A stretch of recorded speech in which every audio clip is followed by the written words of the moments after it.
नमस्कार मेरे प्यारे साथियों, आप सभी का दिल खोल कर स्वागत है एम क्लासेस यूट्यूब चैनल के और एक बेहतर वीडियो में। तो चैप्टर नंबर 9 आपका चल रहा है किरण प्रकाशिकी एवं प्रकाशिकीय यंत्र। उसका एक इंपॉर्टेंट डेरिवेशन है जो बार बार कई बार बोर्ड एग्जाम में पूछा गया है और ये आपका भाई 4 नंबर का बोर्ड एग्जाम में पूछा जाता है। तो संभावना है कि इस बार भी आपका मुकाबला इस डेरिवेशन से होने वाला है। आज की इस क्लास के अंदर हम करने वाले हैं दर्पण सूत्र।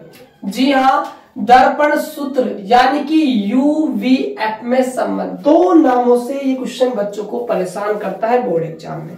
आपसे कहेगा दर्पण सूत्र का निगमन कीजिए, तो भी आपको वही काम करना है जो मैं करवाऊंगा, ठीक है। या फिर आपसे कहेगा कि गोली दर्पण के लिए UVF में संबंध स्थापित कीजिए। दोनों एक ही बात है। किसी भी टाइप से आपसे एग्जाम में भी क्वेश्चन पूछा जा सकता है। आपको हर एक मुकाबले के लिए अच्छे से तैयार रहना है। तो ये डेरिवेशन काफी हार्ड मानी जाती है, लेकिन मैं आपको एक ऐसा तरीका बताऊंगा इस डेरिवेशन को करने का कि आपको मजाक मजाक में ये टॉपिक अच्छे से समझ में आ जाएगा। स्टार्ट करने से पहले वीडियो को सभी वीडियो पर लाइक और शेयर करना ना भूलें। स्टार्ट करते हैं आज के इस सेशन को। देखिएगा, बात करते हैं गोलीय दर्पण जो है, दर्पण जो सूत्र है वो होता क्या है। पहले हम सूत्र की बात कर लेते हैं कि U, V और F में संबंध क्या होता है। देखिए, इन तीनों में संबंध होता है 1/, जो F होता है वो इक्वल होता है 1/B plus 1/U। F, V, U के बारे में आप सभी परिचित होंगे। जो हमारा F होता है वो तो होता है फोकस दूरी, और जो हमारा V है वो होती है प्रतिबिंब दूरी, और जो हमारा स्मॉल u है ये होती है भाई बिंब दूरी। तो इन तीनों दूरियों में हमें क्या है भाई संबंध स्थापित करना है। ये हमारा क्या है भाई दर्पण सूत्र है। U और VF में क्या है संबंध है। तो इसको हम करेंगे प्रूफ यानी कि सिद्ध करने वाले हैं। देखिएगा, इसका जो प्रूफ है उससे ज्यादा इंपॉर्टेंट है इसका डायग्राम। यदि आप डायग्राम को अच्छे से समझ जाते हो तो ये मान के चलिए आपका जो डेरिवेशन है वो लगभग 60% समाप्त हो चुका है। देखिएगा, डायग्राम अच्छे से समझिएगा। देखिए, तो ये आपका एक मैंने दर्पण लिया, ये आपका एक दर्पण है गोलीय।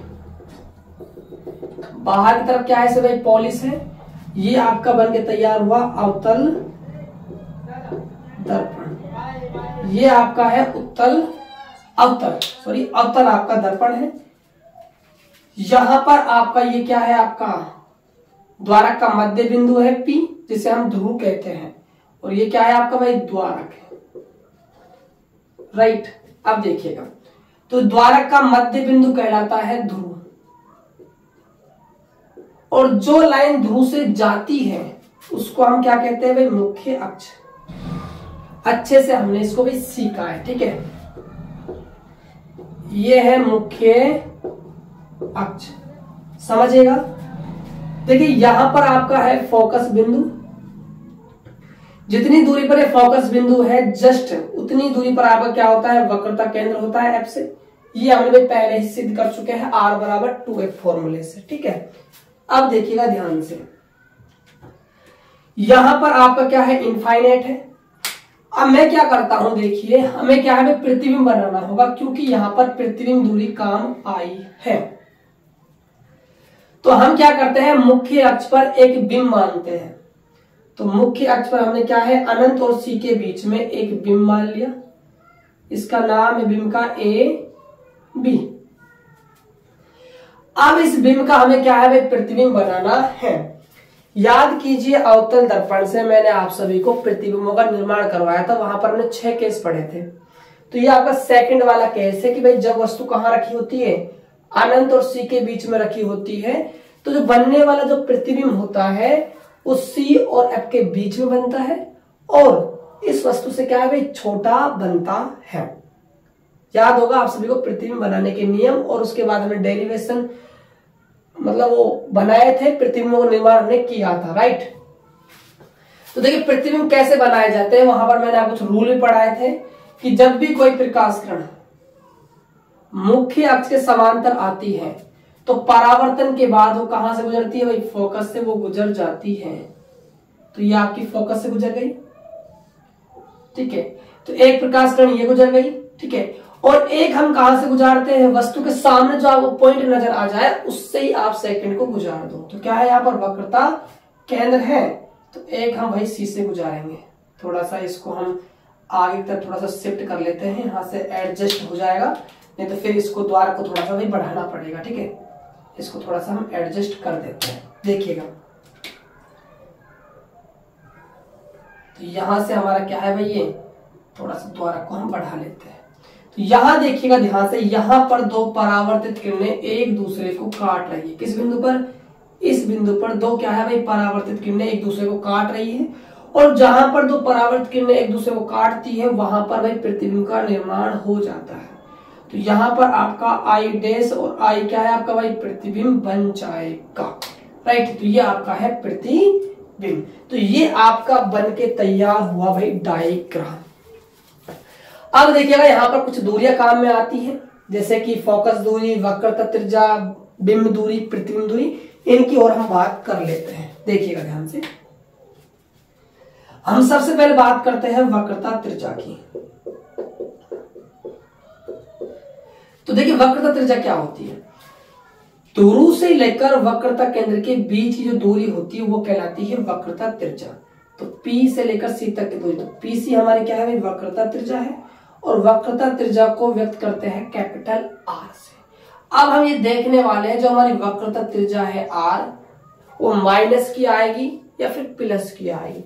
ध्यान दीजिएगा, आपके चलने की दिशा ये है और प्रकाश आपका ऐसे चल रहा है, मतलब अपोजिट हुआ, तो ये आएगी माइनस की। बात करें फोकस दूरी की, तो फोकस दूरी क्या होती है, ध्रुव से लेकर फोकस बिंदु के बीच की दूरी, यानी कि PF। अब हम देखते हैं ये माइनस की आएगी या फिर प्लस की आएगी। आप इधर चल रहे हो, प्रकाश इधर आ रहा है, मतलब अपोजिट हो गया, तो किसका आएगा भाई, ये माइनस का स्मॉल f आ जाएगा। आगे बात करते हैं हम बिंब दूरी की। बिंब दूरी क्या होती है भाई, ध्रुव से लेकर बिंब तक की दूरी कहलाती है बिंब दूरी। तो P से लेकर B तक की दूरी हम कह सकते हैं, जो हमारा PB है वो हमारी क्या है बिंब दूरी है, और बिंब दूरी को व्यक्त करते हैं स्मॉल u से। अब देखिएगा ध्यान से, प्लस का आएगा माइनस का आएगा। तो मुख्य अक्ष पर आप दूरी का मापन कर रहे हो, आप ऐसे चल रहे हो, प्रकाश किरण ऐसे जा रही है, मतलब अपोजिट हुआ, तो माइनस का साइन आ जाएगा, राइट। अब देखिएगा बात करते हैं हम प्रतिबिंब दूरी की। प्रतिबिंब दूरी, तो ध्रुव से लेकर प्रतिबिंब तक की दूरी, तो P से लेकर I डैश तक की दूरी, तो PI डैश कहेंगे। बात करते हैं ये दूरी प्लस की लेनी पड़ेगी या माइनस की। आप इधर चल रहे हो, प्रकाश ऐसे जा रहा है, मतलब अपोजिट हुआ, तो ये दूरी जो है V आपकी, वो भी क्या आएगी भाई माइनस की आएगी। ये दूरियां समझना यहाँ पर बेहद ज्यादा इंपॉर्टेंट हो जाता है।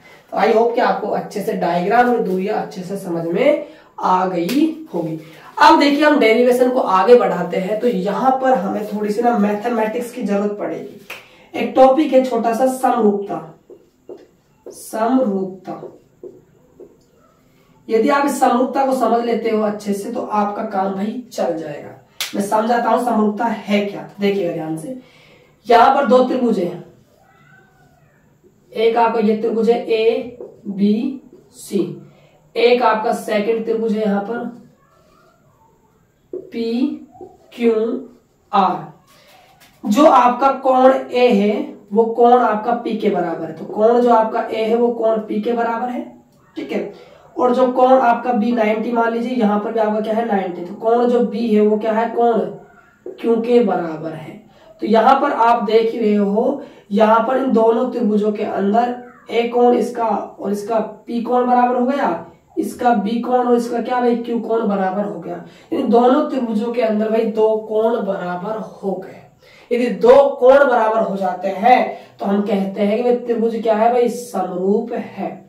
अब जब त्रिभुज दोनों समरूप हो गए तो हमारा क्या बेनिफिट है सर, इससे हम क्या कंक्लूजन निकालेंगे, क्या इससे हम निष्कर्ष निकालेंगे।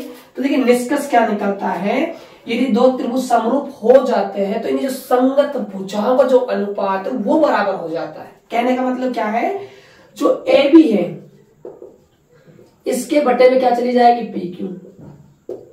और जो बीसी है इसके बटे में क्या चली जाएगी, क्यू आर। और जो हमारा एसी है इसके बटे में क्या चला जाएगा, पी आर। तो संगत भुजाओं का जो अनुपात है वो क्या हो जाता है भाई, बराबर हो जाता है, यदि आप दो त्रिभुजों को भाई समरूप सिद्ध कर देते हो तो। अब देखिएगा ध्यान से, अब यहां पर आपको ना 4 त्रिभुज नजर आएंगे जिनमें से हम दो दो का जोड़ा बनाकर उनको समरूप सिद्ध करने वाले हैं। देखिएगा कैसे। यहां पर बात करूं मैं ए बी सी, एक त्रिभुज आपका ये है, इसको 1 नाम दे रहा हूं मैं। एक आपका आई डैश सी आई है, इसको मैं 1 डैश नाम दे रहा हूं। और ये दोनों ही त्रिभुज क्या है भाई, समरूप है। कौन कौन से, देखिएगा, त्रिभुज ए बी सी वे त्रिभुज सी आई डैश आई, त्रिभुज सी आई डैश आई समरूप होंगे, समरूप होंगे। देखिए समरूप कैसे होंगे, समझिएगा ध्यान से। देखिए ये कोण आपका कितना है इस त्रिभुज का, ए बी सी का 90, सी आई डैश आई का ये जो आई कोण है ये क्या है भाई, 90। तो हम कह सकते हैं जो कोण हमारा यहां से जो ए बी सी है वो हमारा बराबर है सी आई डैश आई के। कोण सी आई डैश आई के कितना है भाई, 90 डिग्री है। ठीक है, आगे देखिएगा, बात करते हैं हम कोण ए सी बी की। इस वाले कोण की मैं बात कर रहा हूं और इसके अंदर में आई डैश सी आई की, मतलब इस वाले कोण की मैं बात कर रहा हूं। ये दोनों कोण क्या होंगे भाई, बराबर। क्यों होंगे बराबर, शीर्षाभिमुख कोण है। क्या है, शीर्षाभिमुख, आमने सामने के कोण है। तो हम कह सकते हैं कि जो कोण हमारा ए सी बी जो है वो इक्वल होगा किसके, आई डैश सी आई के, आई डैश सी आई के।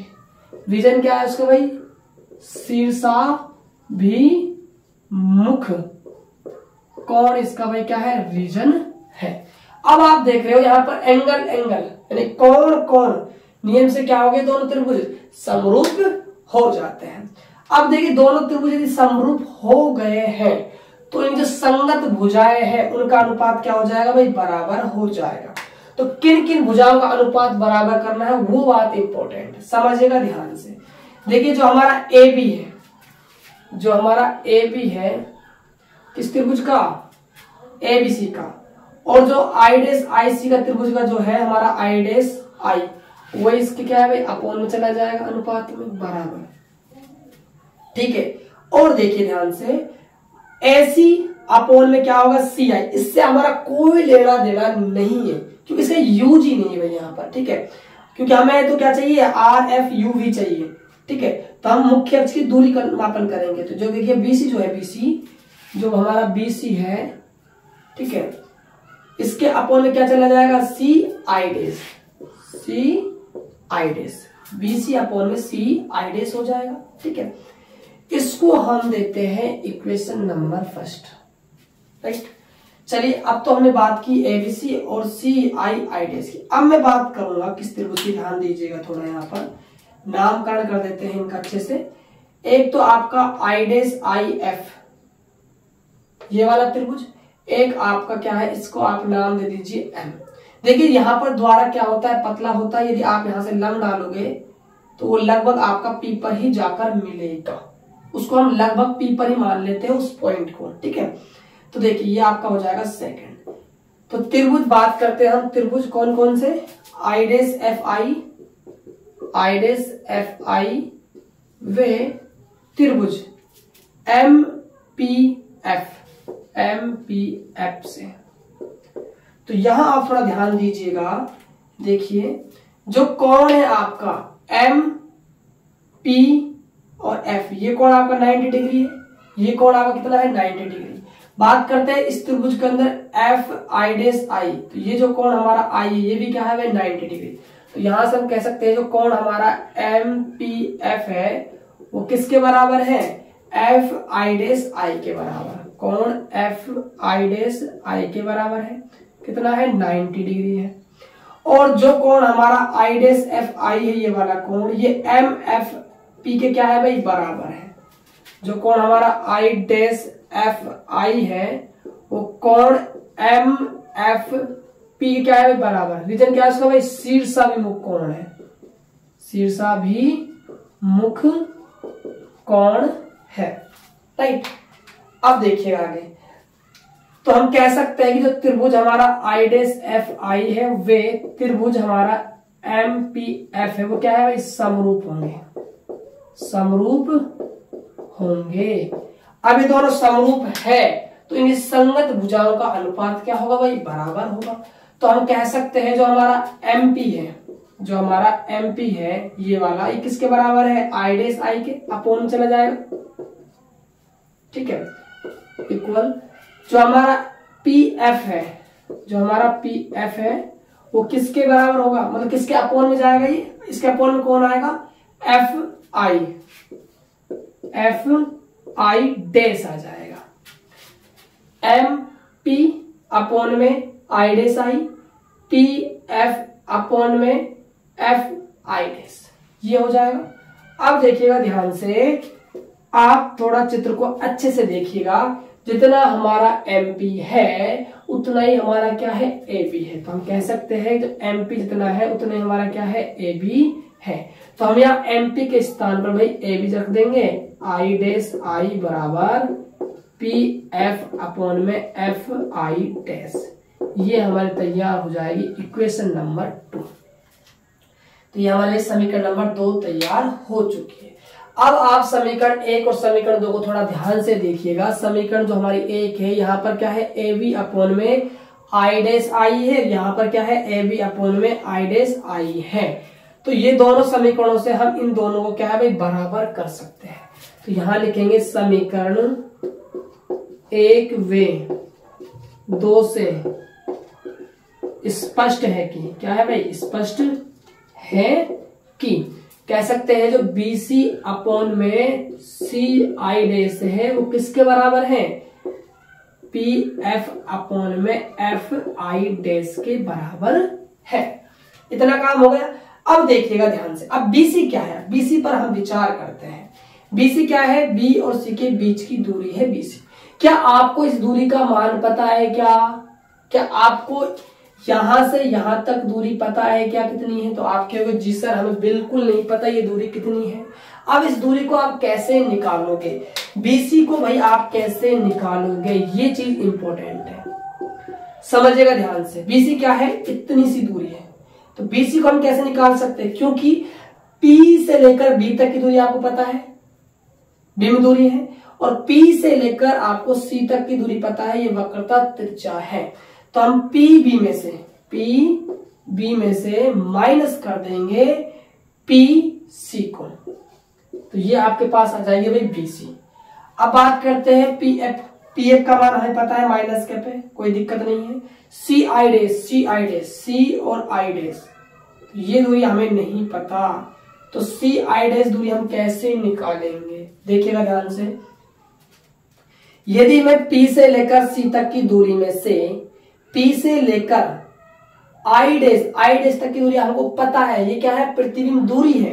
तो PC में से यदि मैं PI डैश को घटा दूं तो हमारे पास CI डैश निकल कर आ जाएगा।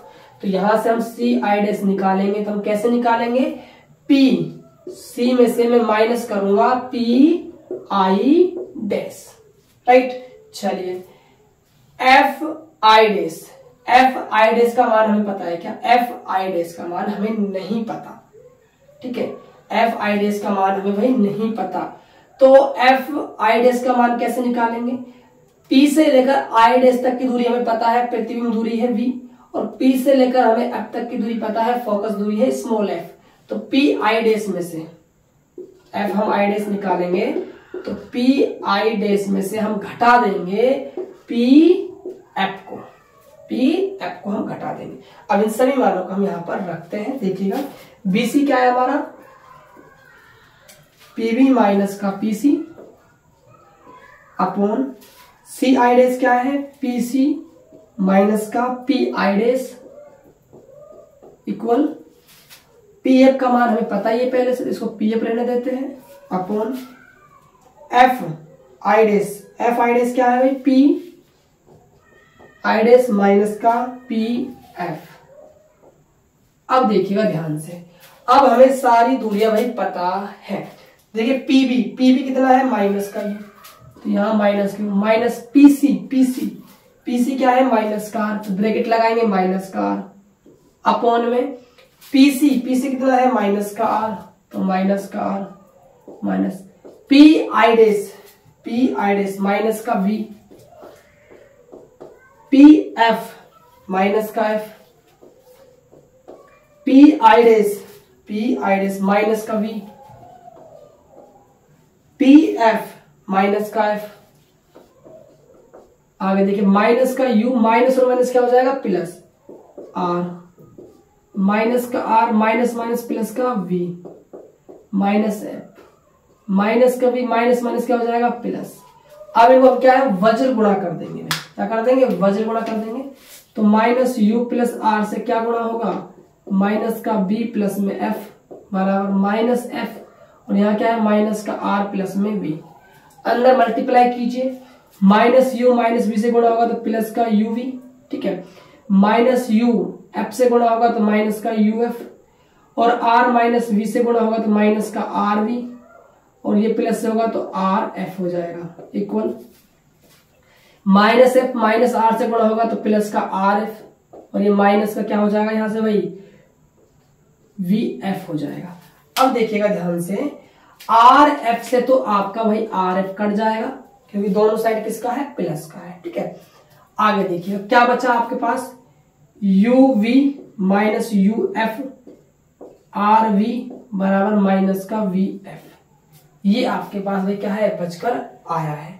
अब देखिएगा ध्यान से, यहां से आगे आपको कैसे काम करना है वो चीज इंपॉर्टेंट है। देखिए आर का हम पहले फॉर्मूला जानते हैं भाई, आर बराबर क्या होता है 2f होता है, आर बराबर क्या होता है 2f होता है। तो यहां से मैं आर के स्थान पर uv माइनस का uf में 2f क्या हो जाएगा, यहाँ b हो जाएगा माइनस का vf हो जाएगा। इसको आप वहां पहुंचाते हो तो देखिएगा ध्यान से, uv माइनस का uf, तो ये प्लस का vf कह दो चाहे uv कह दो, बात तो एक ही, सॉरी uf कह दो, vf सॉरी बच्चों vf कह दो चाहे fv कह दो, बात तो एक ही है। इधर गया प्लस का, ये ऑलरेडी यहाँ माइनस का है vf। अब देखिएगा ध्यान से, तो यहां से आपका vf बचेगा, यहां से uv माइनस का uf बचने वाला है, ठीक है। अब देखिए ध्यान से, अब आप क्या करोगे uf का इधर क्या कर दो भाई पक्षांतरण कर दो, तो यहाँ uv बराबर में क्या आएगा uv बराबर vf प्लस में यहां से uf होने वाला है। भाई आपने इसका पक्षांतर किया, ये माइनस का था, किसका बन गया प्लस का बन गया, इतना काम हो जाएगा। अब आपको क्या करना है uvf का भाग देना है, देने पर भाग देने से आपको बेनिफिट क्या मिलने वाला है, देखिए यहां पर आपका क्या है 1/f बन जाएगा, भाग लगाइए uv अपॉन में uvf, vf बराबर uvf प्लस uf बराबर uvf अपॉन में, ठीक है, अपॉन चला जाएगा भाई। आगे देखिएगा, यहां से आपका uv से uv कट गया, क्या आएगा 1/v बराबर, यहां से vf कट गया, क्या आएगा 1/u प्लस यहां से uf कट गया, क्या आएगा 1/b। सिर्फ इसको एडजस्ट करना है, 1/f बराबर में 1/b प्लस में 1/u, ये आपका भाई सूत्र निकल कर आ जाएगा। ये है आपका दर्पण सूत्र, अर्थात u और v और f में क्या है संबंध है। तो ये भाई आपकी डेरिवेशन क्या है समाप्त हुई। आई होप कि आपको अच्छे से भाई क्लियरली से सारी चीजें समझ आई होगी। मैंने आपको ना हर एक चीज बारीकी से समझाई है, हर एक चीज भाई बारीकी से समझाइए कि हम काम कैसे कर रहे हैं। साइंस क्या है भाई, साइंस यही तो है कि आप हर एक चीज को बारीकी से समझो। तो चलिए भाई आज का डेरिवेशन समाप्त हुआ। यदि क्लास अच्छा लगा हो तो वीडियो को लाइक कर दीजिएगा और चैनल को भाई सब्सक्राइब भी कर दीजिएगा। तो मिलते हैं और एक बेहतर वीडियो के साथ, तब तक के लिए जय हिंद।